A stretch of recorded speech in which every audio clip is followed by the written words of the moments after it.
I just found out either my brother or I are an affair child. I got a DNA test done years ago. My brother recently got one done from the same manufacturer. We only share 25% DNA. We also have different ethnicity percentages, which just solidified this to me. No, our test didn't get mixed up. Because the ethnicity from our mother's side is the same, it's just the father's side. Either him or I are an affair baby, and we don't know who. Our father, the one who raised both of us, is dead. We both grieved his loss. Knowing one of us still has a father is insane. He said he wants to confront our mother, but I honestly don't. The man who raised me is my father, when I'm his or not. I'm just so upset that this is how we had to find out, and our mother willing both let us do DNA test, knowing the results would be different. I'm just so confused and hurt. My brother plans on confronting my mother tonight. I'm staying neutral, because at the end of the day, I honestly could care less who my father was. My mother was my everything. My father wasn't the best, and if I'm an AC, EDEC, if my bio father would even want to know me now that I'm an adult. I kind of do want to know at the end of the day, but it doesn't really change who I am. My brother is handling the news differently, and that's cool. I think it's because he also didn't have a great relationship with our father, and maybe deep down he hopes that's why. IDK. But yeah. I'll update as anything shocking happens tonight. If not, it's just Welp, the dinner is over.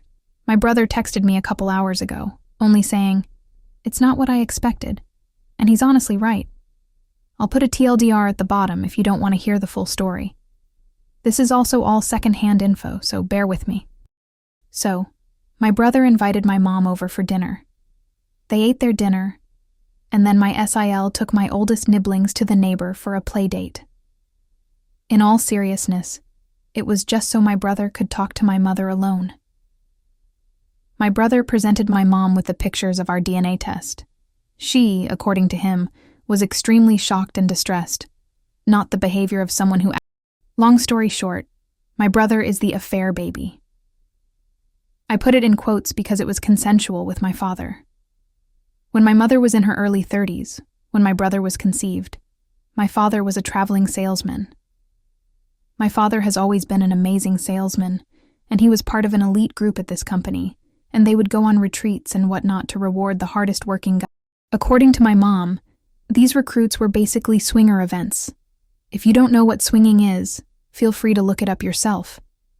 My father basically forced my mother to partake in these events, but she ended up enjoying herself since my father was such a selfish lover. All the men either wore condoms or had vasectomies, but you can lie about both of those at the end of the day. She honestly didn't know that my brother wasn't biologically my father's, and unfortunately, she has no idea who his bio father could be, because by her own admission, she said there were dozens, and they weren't exactly close with these people. She obviously stopped doing it when she found out she was pregnant, and my father nor his douche friends were attracted to my mother's mom body, so there's no way I was conceived by another. I'm both happy and sad at the same time. Deep down, I kind of wish I was the affair baby, because my brother is struggling a lot more with this than I am, and he's struggling twice as much because he will never know who his real father is.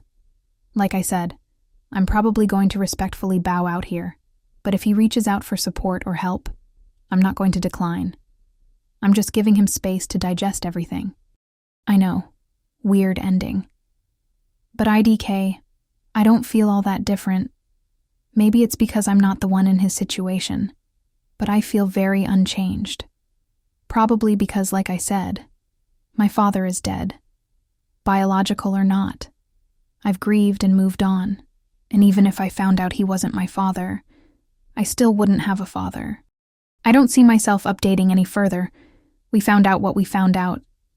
And like I predicted, this doesn't change how I feel about my mother or my father. My brother has a lot to think about, and at the end of the day, this isn't my circus to share anymore. It's his. Thank you for the suggestions and comments. I appreciate them all.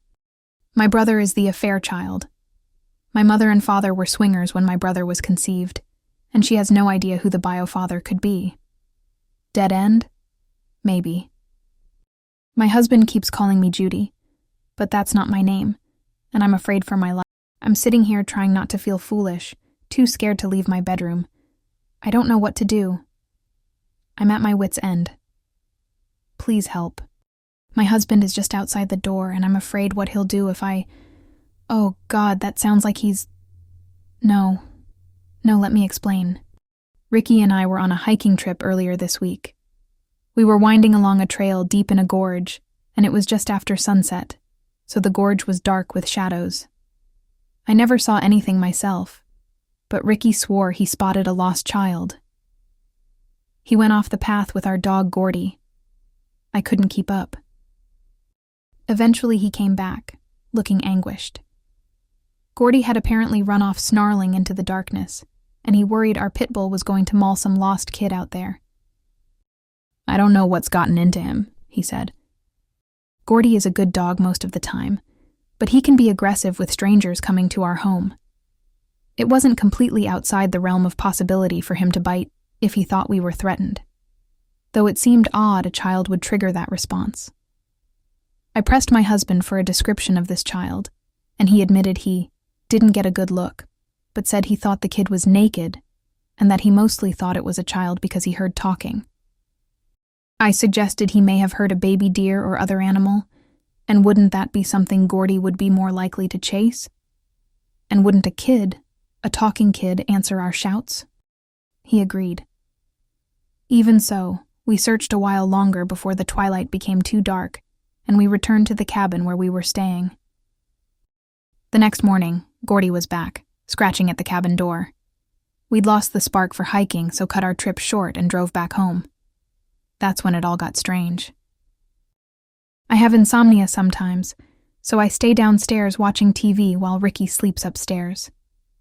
I was on the sofa, glazed over watching some late-night show, when I heard talking. I assumed it was Ricky, but I couldn't make out any distinct words. I called out, and there was no reply. I went back to watching my show, but a while later heard it start again, so I got up and went into the kitchen. There was a child in our kitchen, or at least that was my first impression in the dim lighting. But it wasn't a child. It was Gordy. Our dog was standing on his hind legs, just standing in the middle of the room, shoelaces of drool dribbling from his jaws, and he was making these grunting sounds. He stopped the moment I came in, and he was back on all fours again, looking at me. When I told Ricky, he said I must have been seeing things, but I'm telling you, the dog was on his hind legs trying to talk. Next morning, Ricky kept teasing me about Gordy and saying stuff to our dog like, "Hey Gordy, grab me a cup of coffee, would ya?"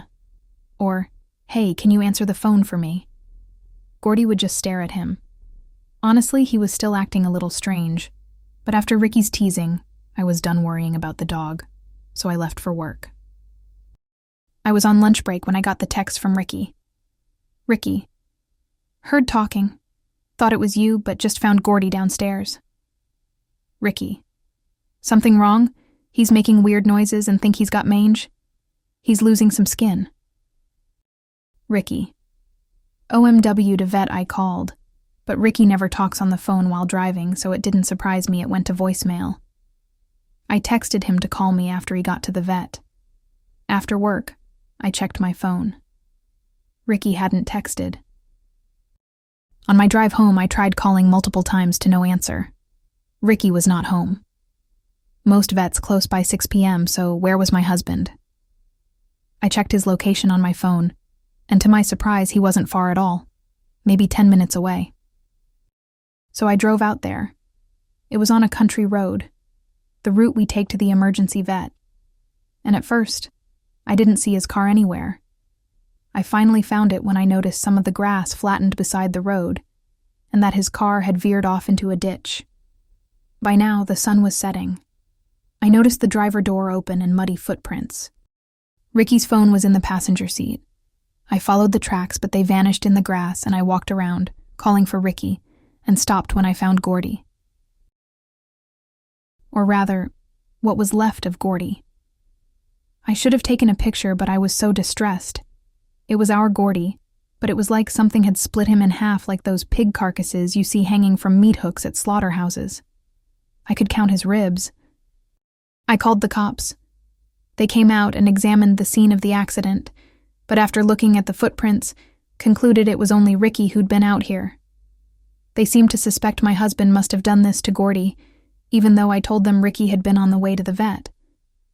I started to tell them about Gordy's weird behavior the night before, but that really made them skeptical. I wanted them to go full crime scene and tape off the area and take photos, but apparently that kind of investigation is not done for dead dogs. When I came home, I was exhausted and upset. I saw lights on in the house. Relief washed over me because that meant Ricky was home. But when I opened the front door, the first thing I noticed was the dirt tracked inside. Ricky and I always remove our shoes when entering. Also, I could hear him talking, but it was just like Gordy the other night. Talking, but not talking. These odd syllables, like someone mimicking the act of talking. All of this chilled me to the bone as I crept around the corner so I could see him in the den, standing there, unnaturally stiff and straight, sort of swaying. I called, "Honey." His gibberish immediately ceased. His head turned, and I swear it was like he reached up and folded his skin over his face, like a sticker that has started to peel at the corner and that he smoothed back into place. I heard him say, very clearly this time, "Honey?" I ran upstairs to our bedroom and slammed the door and locked it. I could hear him roaming around outside. Occasionally he called for me. "Honey?" I'd dropped my phone in the hallway. I was too scared to go and grab it. Instead, I stayed hidden up here, listening to the sound of the TV downstairs. At one point, the news anchor said, "Reports of sunny weather coming up." And I heard Ricky's voice, clear and distinct. "Sunny weather coming up." Then he cleared his throat and called loudly, "Honey, reports of sunny weather coming up." Every so often he came up to try a new phrase on me. The last time he came upstairs, I was sobbing and yelled through the door, "What about Gordy? What the fuck happened to Gordy?" He laughed. A weird, high-pitched laugh that sounded just like a laugh from a woman on TV. Not at all like his normal laugh. And he said, "Gordy's fine, honey. Gordy's fine." "My name's not Honey," I shouted back. "Call me by name. You know my name. It's Judy." "Open the door, Judy, honey," he said. "Judy, open the door." But my name's not Judy either. It's Claire. Judy is his mother's name. Whatever is down there wearing my husband's face, it's far, far too clever, the way it tried to quickly reassure me. And I know I have to call the police and tell them something's wrong, and that if they interview him, they'll see. He won't be able to answer correctly. They'll realize something's not right. I finally managed to creep out and grab my phone and sneak back in while he was still watching television. But now I'm terrified, because right after I scurried back in and locked the door, he came up. He must have heard me. And he knocked. And I am so chilled. I'm not sure if I can convince police of the danger now. Because this last time, after he so very politely knocked, he said, "Honey?" He said it smugly, confidently. "Honey, open up. Everything's fine. Claire, honey, open the door."